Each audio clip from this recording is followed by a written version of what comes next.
ओम शांति। आज बाबा के 28 जनवरी के अव्यक्त महावाक्य हैं। मुरली की रिवाइज डेट है 28 नवंबर 97। मुरली का हेडिंग है बेहद की सेवा का साधन, रूहानी पर्सनालिटी द्वारा नजर से निहाल करना। आज बाप दादा अपने अनेक कल्प के मिलन मनाने वाले लाडले सिकीलदे बच्चों से फिर से मिलन मनाने आए हैं।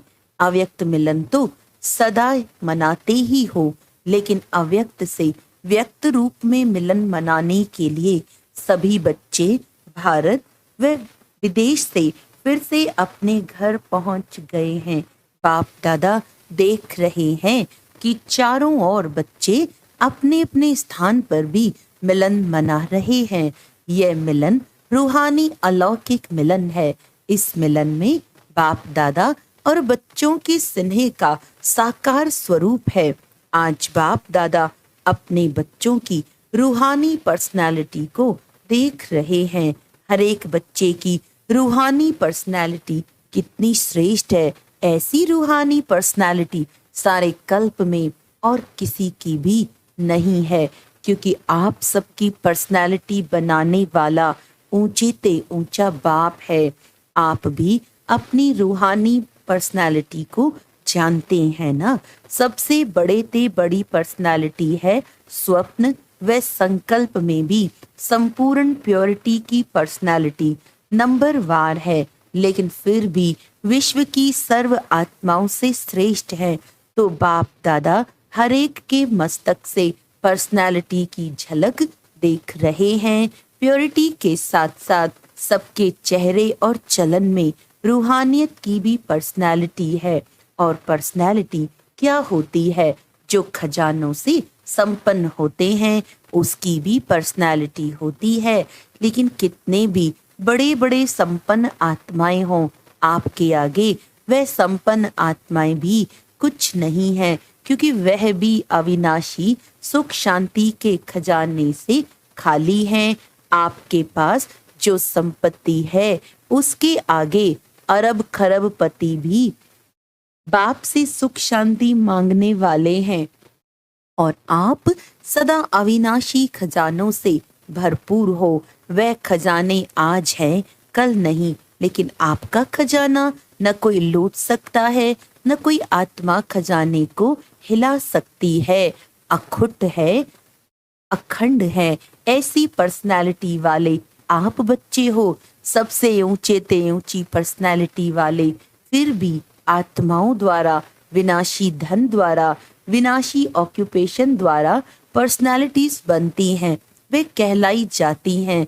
लेकिन आपको ऊंचे ते ऊंचे परमात्मा ने श्रेष्ठ पर्सनालिटी वाले बना दिया। तो अपनी ऊंची पर्सनालिटी का रूहानी नशा रहता है तो हाथ उठाओ। बाप दादा को इतने श्रेष्ठ पर्सनालिटी वाले बच्चे देख कितनी खुशी होती है। आपको भी होती है। बाप दादा बच्चों की ऐसी श्रेष्ठता को देख क्या गीत गाते हैं जानते हो? आप भी गाते हैं, बाप भी गाते हैं। बाप का गीत सुनाई देता है या टेप का गीत सुनाई देता है? बाप दादा की टेप न्यारी होगी ना, ऑटोमेटिक है, चलाने की मेहनत नहीं करनी पड़ती। और दिल का गीत दिल वाले ही सुन सकते हैं, सिर्फ कान वाले नहीं, दिल वाले। तो सभी दिल वाले हो ना। दिल वाला मंदिर में आपका चित्र है ना, सभी ने अपना चित्र देखा है। बाप दादा तो सदा बच्चों के चित्र और चरित्र को देखते रहते हैं। तो आज पर्सनालिटी को देख रहे थे। सदा ये पर्सनालिटी स्मृति में इमर्ज रहे, है ही नहीं है, दिखाई देवे, अनुभव में आए। सदा ऐसी पर्सनालिटी में रहने वाले की निशानी क्या होगी? जिस निशानी से समझ जाएं कि अपने पर्सनालिटी में है। अगर ये रूहानी पर्सनालिटी इमर्ज रूप में रहती है तो उनके नयन, उनका चेहरा, चलन, संकल्प, संबंध सब प्रसन्नता वाले होंगे। सदा प्रसन्न चित्त प्रसन्न चित्त नहीं, प्रसन्न चित्त। अगर प्रसन्न चित्त है तो चलन भी पर्सनालिटी वाली नहीं, चेहरे पर भी प्रसन्नता की झलक नहीं। कुछ भी हो जाए, पर्सनालिटी वाले की प्रसन्नता छिप नहीं सकती, मर्ज नहीं हो सकती। प्रसन्न चित्त आत्मा, कोई कैसी भी आत्मा परेशान हो, अशांत हो, उसको अपने प्रसन्नता की नजर से प्रसन्न कर देगी। जो बाप का गायन है नजर से निहाल करने वाले, वह सिर्फ बाप का नहीं है, आपका भी यही गायन है। और आप सभी समय प्रमाण, जितना समय समीप आ रहा है तो नजर से निहाल करने की सेवा करने का समय आएगा। 7 दिन का कोर्स नहीं होगा, एक नजर से प्रसन्न चित्त हो जाएंगे। दिल की आश आप द्वारा पूर्ण हो जाएगी। तो सभी क्या समझते हो? आदि सेवा के रतन क्या समझते हैं? ऐसी सेवा कर सकते हो ना? अभी देखो, आप लोगों ने 40 वर्ष सेवा की या ज्यादा भी की, कोई का 1-2 साल कम भी होगा, किसका ज्यादा भी होगा। अभी आप लोगों ने अपने साथियों को ये सेवा सिखा दी और निमित्त भी बना दिया। अभी आप क्या करेंगे? वो सेवा तो वह भी कर सकते हैं। आप आदि रतन हो तो न्यारी और प्यारी सेवा करेंगे ना। अभी फिर उत्सव मनाएंगे कि नजर से निहाल कितने किए, 9 लाख में से कितने बनाए। आगे तो 33 करोड़ भी हैं, 9 लाख तो उसके आगे कुछ नहीं है। बीज तो यहाँ ही डालना है ना। तो देखेंगे कि आदि सेवा के रतन अब और क्या कमाल दिखाते हैं। ये कमाल तो दिखाई, सेवा केंद्र बनाए, अच्छे अच्छे प्रोग्राम किए, उसकी तो पदम गुणा मुबारक है। 2 प्रकार के बच्चे हैं। जो पहले वाले हैं वह हैं स्थापना के निमित्त बच्चे, और आप लोग हो विशेष सेवा के आदि के बच्चे। ये दादियां हैं जड़ स्थापना वाले, और आप सब सेवा के आदि रतन हैं। पहला पहला तना। तो तना तो मजबूत होता है ना, तना पर ही सब आधार होता है, तना से ही सब शाखाएं निकलती हैं। जड़ वाले तो सूक्ष्म में शक्ति देते हैं, लेकिन जो प्रैक्टिकल में होता है, दिखाई देता है, वे तना दिखाई देता है। तो दादियां भी गुप्त हो गई हैं, सकाश देने वाली, और प्रैक्टिकल में स्टेज पर आने वाले आप निमित्त बने। सम्मान समारोह में आई हुई सभी बड़ी बहनों से बाप दादा ने हाथ उठवाया, इसीलिए बाप दादा काम दे रहे हैं। समारोह तो बहुत अच्छा मनाया ना। बाप दादा ने सब देखा, सजी हुई मूर्तियों को देखा। उस समय तो आप लोगों को भी यही रूहानी अनुभव हो रहा था कि हम चैतन्य मूर्तियां हैं। ऐसे ही लग रहा था जैसे सजी हुई मूर्तियां मंदिरों से शांतिवन में पहुंच गई हैं। तो बाप दादा अभी बच्चों से चाहते हैं कि भी फास्ट सेवा शुरू करो। जो हुआ वह बहुत अच्छा। अब समय प्रमाण औरों को ज्यादा वाणी का चांस दो। अभी औरों को माइक बनाओ। आप माइक बन के सकाश दो तो आपकी सकाश और उन्हों की वाणी ये डबल काम करेगी। तब ही 9 लाख सहज बन जाएंगे।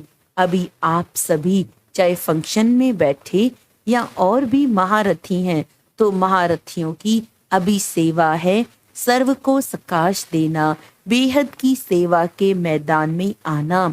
जब बाप अव्यक्त वतन एक स्थान पर बैठे चारों ओर के विश्व के बच्चों की पालना कर सकते हैं, कर रहे हैं, तो क्या आप एक स्थान पर बैठे बाप समान बेहद की सेवा नहीं कर सकते हो? आदि रतन अर्थात फॉलो फादर, बेहद में सकाश दो। कई बच्चे अपने से भी पूछते हैं और आपस में भी पूछते हैं कि बेहद का वैराग्य कैसे आएगा। दिखाई तो देता नहीं है, लेकिन बेहद की सेवा में अपने को बिजी रखो तो बेहद का वैराग्य स्वतः ही आएगा, क्योंकि ये सकाश देने की सेवा निरंतर कर सकते हो। इसमें तबीयत की बात, समय की बात ये सहज हो जाती है। दिन रात इस बेहद की सेवा में लग सकते हो। जैसे ब्रह्मा बाप को देखा, रात को भी कैसे आंख खुली और बेहद की सकाश देने की सेवा होती रही। तो ये बेहद की सेवा इतना बिजी कर देगी जो बेहद का वैराग्य स्वतः ही दिल से आएगा, प्रोग्राम से नहीं। ये करें ये प्लान तो बनाते हो, लेकिन बिजी बेहद की सेवा में रहना ये सबसे सहज साधन है। क्योंकि जब बेहद को सकाश देंगे तो नजदीक वाले तो ऑटोमेटिक सकाश लेते रहेंगे। इस बेहद की सकाश देने से वायुमंडल ऑटोमेटिक बनेगा।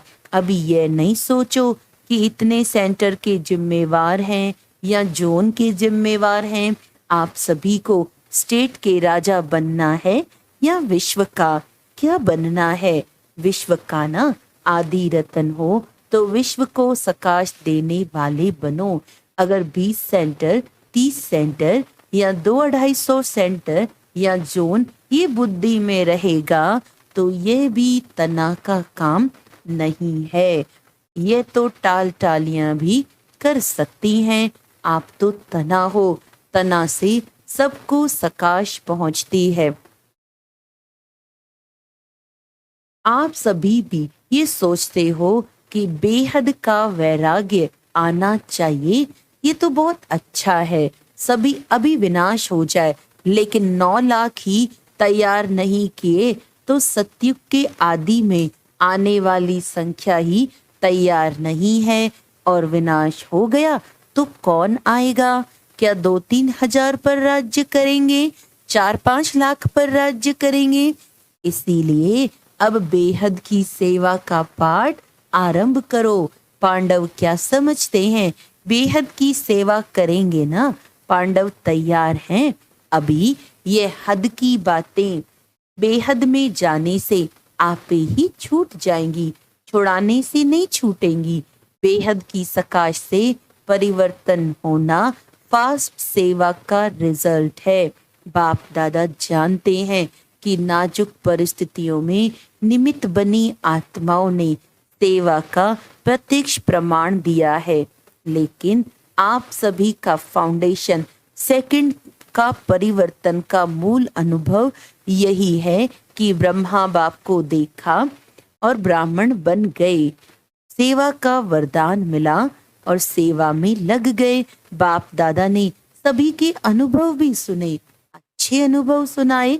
तो जैसे आप लोगों का अनुभव है, ब्रह्मा बाप को देखा और सोचना भी नहीं पड़ा, सहन करने का भी अनुभव नहीं हुआ कि सहन कर रहे हैं, बड़ी बात नहीं लगी।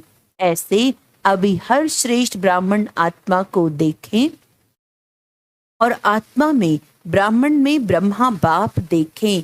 यह है सेवा का फास्ट साधन। क्या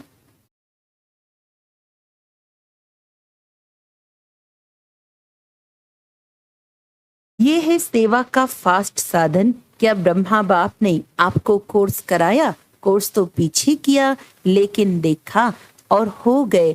तो जिसे ब्रह्मा बाप में बाप समाया हुआ था, इसीलिए मेहनत नहीं लगी।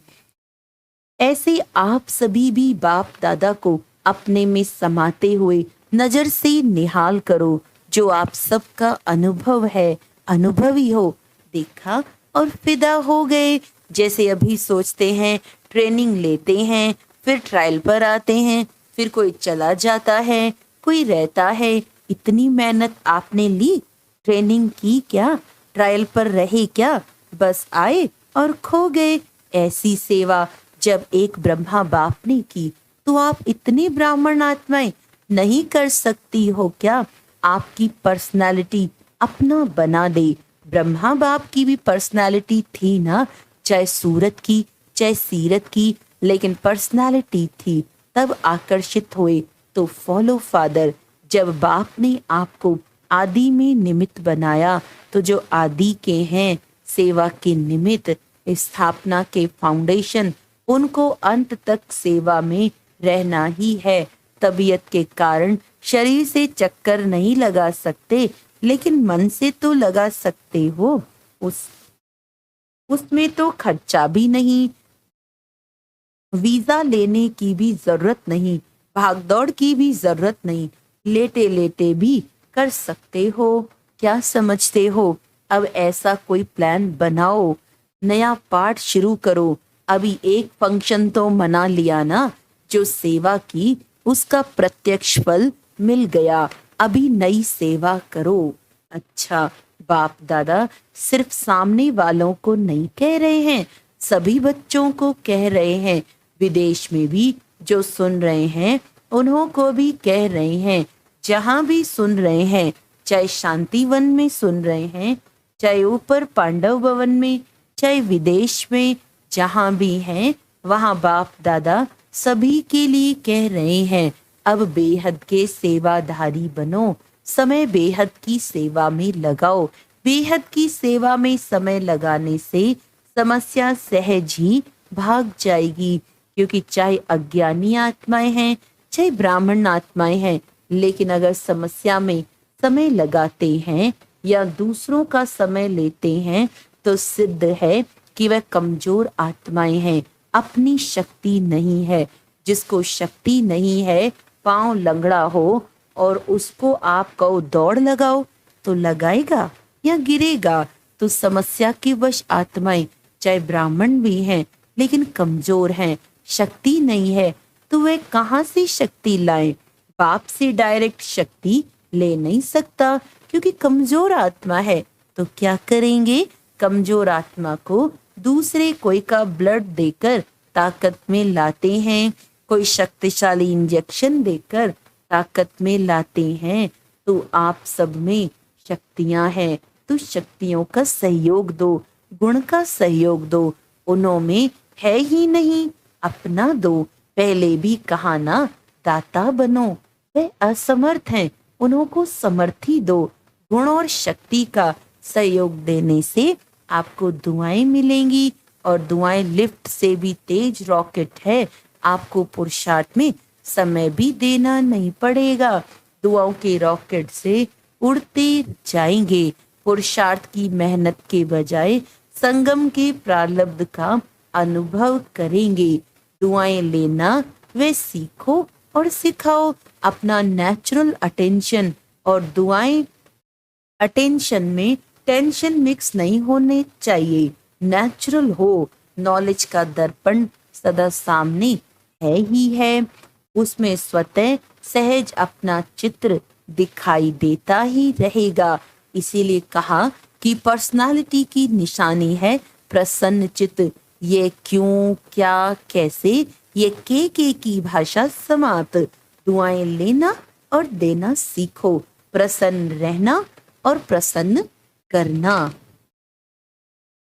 ये है दुआएं देना और दुआएं लेना। कैसा भी हो, आपकी दिल से हर आत्मा के प्रति हर समय दुआएं निकलती रहें। इसका भी कल्याण हो, इसकी भी बुद्धि शांत हो। ये ऐसा है, ये वैसा है, ऐसा नहीं, सब अच्छा, ये हो सकता है। दुआएं देने आती हैं, लेने तो आती हैं, देने भी आती हैं। देंगे नहीं तो लेंगे कैसे? दो और लो। ये करे नहीं मैं करूं, ब्रह्मा बाप का सदा स्लोगन रहा। ब्रह्मा बाप बार बार याद दिलाते रहे, जो कर्म मैं करूंगा मुझे देख और करेंगे, जब दूसरे करेंगे तब मैं करूंगा। ये स्लोगन नहीं, जो कर्म मैं करूंगा मुझे देख और करेंगे। नहीं तो स्लोगन चेंज कर दो। और जगदम्बा माँ का विशेष स्लोगन रहा, हुक्मी हुक्म चला रहा है, वह चला रहा है, हम निमित्त बन चल रहे हैं। तो दोनों स्लोगन सदा याद रखो। इमर्ज है ही, सुना है, याद तो रहता है, नहीं कर्म में दिखाई दे तो क्या करेंगे? दुआएं लेंगे, दुआएं देंगे। उसकी गिलानी करेंगे, फील करेंगे, ये ऐसा है, ये वैसा नहीं। उसको दुआएं दो, कमजोर है, वशीभूत है। भाषा और संकल्प बदली करो। ये संकल्प मात्र भी न हो कि ये बदले नहीं, मैं बदलूं। और बातों में तो मैं का आता है, लेकिन जिस बात में मैं आना चाहिए उसमें और करे तो करें। ये क्या अच्छा काम होगा तो कहेंगे मैं, और ऐसा कोई काम होगा तो कहेंगे इसने किया, इसने कहा। उल्टा हो गया ना। कोई क्या भी करता है, मुझे क्या करना है, मुझे क्या सोचना है, मुझे क्या कहना है, इसमें मैंपन लाओ। बॉडी कॉन्शियस वाला मैं नहीं, सेवा का मैं। तो इसे ही श्रेष्ठ वाइब्रेशन, ऐसे ही श्रेष्ठ वाइब्रेशन फैलाओ। अभी वाणी कम काम करती है, दिल का सहयोग, दिल की वाइब्रेशन बहुत जल्दी काम कर सकते हैं। अच्छा, अभी 1 मिनट में सभी अपने साइलेंस की शक्ति इमर्ज करो। एकदम साइलेंस मन से, तन से इमर्ज करो। बाप दादा ने डेड साइलेंस की ड्रिल करवाई। अच्छा, चारों ओर के सर्व विशेष आत्माओं को, सदा रूहानी पर्सनालिटी के नशे में रहने वाली आत्माओं को, सदा बेहद की सेवा में स्वयं को बिजी रखने वाली निमित्त विश्व कल्याणकारी आत्माओं को, सदा ब्रह्मा बाप और जगदम्बा का स्लोगन साकार में लाने वाली, ऊंचते ऊंच नजर से निहाल करने की सेवा में सदा रहने वाली बाप समान आत्माओं को बाप दादा और जगदम्बा माँ का याद प्यार और नमस्ते। हम रूहानी बच्चों की रूहानी बाप दादा को याद प्यार, गुड मॉर्निंग, नमस्ते नमस्ते नमस्ते जी। वरदान है, स्वार्थ से न्यारे और संबंधों में प्यारे बन, सेवा करने वाले सच्चे सेवाधारी भव। जो सेवा स्वयं को व दूसरों को डिस्टर्ब करे वो सेवा नहीं है, स्वार्थ है। निमित्त कोई न कोई स्वार्थ होता है, तब नीचे ऊपर होते हो। चाहे अपना चाहे दूसरे का स्वार्थ जब पूरा नहीं होता है तब सेवा में डिस्टरबेंस होती है। इसीलिए स्वार्थ से न्यारे और सर्व के संबंध में प्यारे बनकर सेवा करो, तब कहेंगे सच्चे सेवाधारी। सेवा खूब उमंग उत्साह से करो, लेकिन सेवा का बोझ स्थिति को कभी नीचे ऊपर न करे, ये अटेंशन रखो। स्लोगन है, शुभ व श्रेष्ठ वाइब्रेशन द्वारा नेगेटिव सीन को भी पॉजिटिव में बदल दो। अच्छा, अव्यक्ति साइलेंस द्वारा डबल लाइट फरिश्ता स्थिति का अनुभव करने का आज का पॉइंट है, करन करावन हार बाप है, कराने वाला सब कुछ करा रहा है, मैं निमित्त करनहार बनकर कर रहा हूँ। इस स्मृति से कर्तापन के भान को समाप्त कर न्यारे और प्यारे बनो। सब बोझ बाप के आगे समर्पित कर अपने अनादि स्वरूप की स्मृति से अनादि स्वभाव संस्कार धारण कर डबल लाइट स्थिति का अनुभव करो। अच्छा, ओम शांति।